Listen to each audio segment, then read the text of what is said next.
Time has wrong. expired. Deeply wrong, sir. Senator Kennedy. Thank you, Mr. Chairman. Rabbi, do you believe there are a substantial number of people at Harvard University who believe in diversity, equity, inclusion, and the right to harass Jews? I do. That's a yes. Yes. And do you believe those people have acted on their self-anointed right to harass Jews? Yes. And has the administration at Harvard University allowed that to happen? Yes. Is that true at University of California at Berkeley? Yes. How about UCLA? Yes. How about NYU? Yes. A lot of other universities too. Isn't that the case? That is correct. Now, Title VI says that if you receive federal money, you can't harass Jews. Isn't that true? That is correct. Has the Biden-Harris administration taken away the money of Harvard? No. How about Berkeley? Nope. How about UCLA? No, sir. How about NYU? No. They've just talked, haven't they? That is correct. Okay.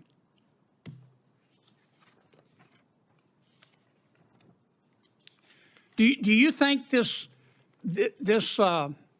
condoned behavior at these universities, this condoned belief at these universities, and let me state it again, they believe in diversity, equity, inclusion, and the right to harass Jews? It's what they believe. What you do is what you believe. Everything else is just cottage cheese. Do you think that is consistent with their mission as universities? Absolutely not. Okay. So above and beyond the question of money, it is the morality, the purpose of higher education in America, is it not? That is correct. Ms. Berry, you are the executive director of the Arab American Institute. Is that correct? Correct, sir. Okay. And according to your website, you're also, I'm going to quote here, a longtime Democratic Party activist who served as a member of the 2016 Democratic National Convention's Platform Standing Committee, close quote. Is that correct? That's correct. Okay. You support Hamas, do you not? Senator, oddly enough, I'm going to say thank you for that question because it demonstrates the purpose of our hearing today in a very Let's start first way. with a yes or no. Hamas is a foreign terrorist organization that I do not support, but you asking the executive director of the Arab American Institute that question very much puts the focus on the issue of hate in our country. Well, I got your answer, and I appreciate it. What is the you support Hezbollah too, don't you? Again, I find this line of questioning extraordinarily disappointing, Is that a Senator. no? That Or you a have yes? you have Arab American constituents that you represent is in that your great state. Yes, ma'am, I understand that, but my time's limited, and I apologize, but is that a yes or a no? Yes or no question to do I support Hezbollah? The answer is I don't support violence, whether it's Hezbollah, Hamas, or any other entity that invokes it. You can't So bring no, yourself to say no, can you? No, I can say no. I can say yes. But What you I haven't. can say is You just your can't line make of yourself do questioning. it. Do you Senator. support or oppose Iran and their hatred of Jews? Again, I'm going to emphasize Iran, Hezbollah, Hamas, none of them is going to, this you discussion. can't bring yourself to say no, can Sir, you? I don't support. It's real simple. Excuse me. I'm going to, Ian, if I may, as a Muslim woman, sir, I'm going to tell you I do not support Iran. But what I will tell you is that this conversation. I'm running out of time. I'm sorry. You called our decision to cut funding. You called our decision to cut fund. Well, first, what's the United Nations Relief and Works Agency?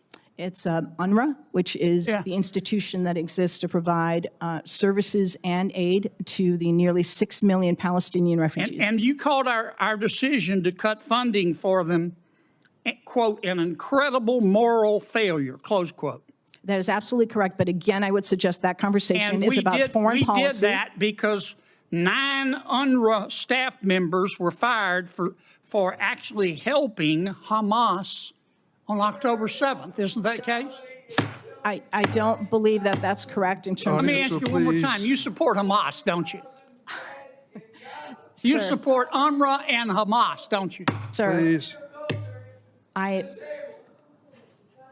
I think it's exceptionally disappointing that you're looking at an Arab American witness before you and saying you support Hamas. You know what's disappointing to me? I do not support Hamas. Bring yourself I do to not say support Hamas you don't or support UNRWA. You don't support Hamas. You don't. I was very clear in my support for UNRWA. Hezbollah, and you don't I support Iran. oppose- You should hide your head in a bag.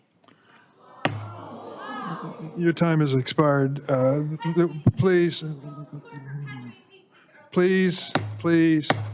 Ms. Berry, I'm going to allow you to respond to any one or all of those questions at this point.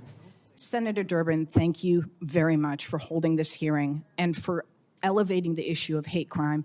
It's regrettable that as I sit here, have experienced the very issue that we're attempting to deal with today. The introduction of foreign policy is not how we keep Arab Americans or Jewish Americans or Muslim Americans or Black people or Asian Americans, anybody safe.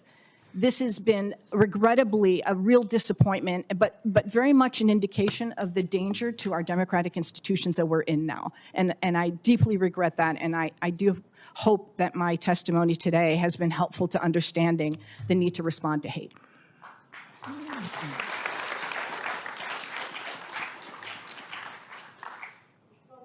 Over the weekend, I went to a synagogue in my hometown of Springfield.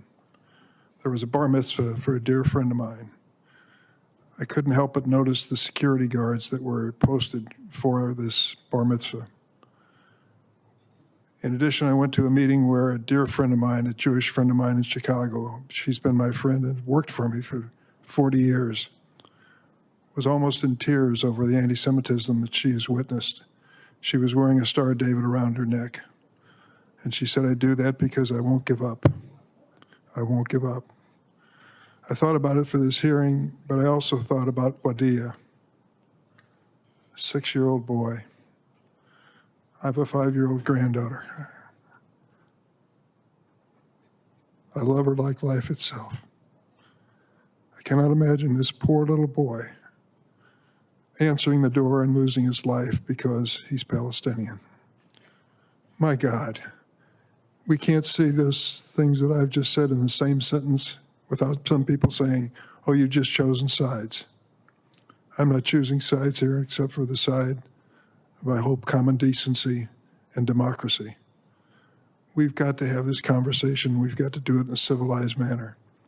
I regret some of the things that were said today at this hearing. But we are a free nation, and that's what happens in a democracy. As sad and as disquieting as it may be, that is part of it. The title of today's hearing was inspired by Dr. King's...